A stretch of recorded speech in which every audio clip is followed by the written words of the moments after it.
তোমরা কি জানো যে আইপিএল 2026 আর কেকেআর এর জার্সিতে দেখতে পাবো না কুইন্টন ডিককে?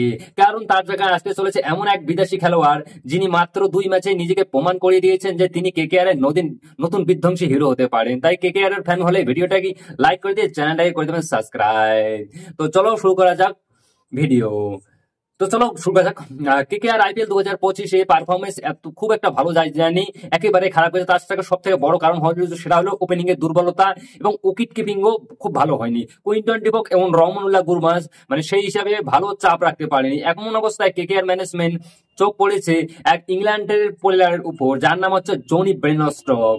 তারা প্রত্যেকে কম বেশি আমরা চিনি। আইপিএল 2025-এ মিনি অস্ট্রেলিয়া আঞ্চল পেয়েছিলেন, কিন্তু মুম্বাই ইন্ডিয়ান্স তাকে মানে রিয়াল রিকল্টনের পরিবর্তে তাকে রিপ্লেসমেন্ট হিসেবে দলে নেয়, কিন্তু বাজিমাত করে তিনি দেখিয়েছেন মাত্র 2 ম্যাচে দারুণ পারফরমেন্স দিয়েছেন। 22 বলে 47 এবং 24 বলে 38 রান করেছে, এই ধরনের পারফরমেন্স তিনি দেখিয়েছেন। আর এখন শোনা যাচ্ছে যে 2026-এ মিনি অপশনে কেকেআর দলে জনি বেনস্টক সামিল হতে চলেছে কেকেআর দলে, কারণ কুইন্টন ডিককের পারফরমেন্স একেবারেই বাজে। আর বোম্বাই ইন্ডিয়ান্স তাকে কোনোভাবেই নেবে না জনি বেনস্টককে। তাও দেখা যাক যে 2026-এ কি হয়।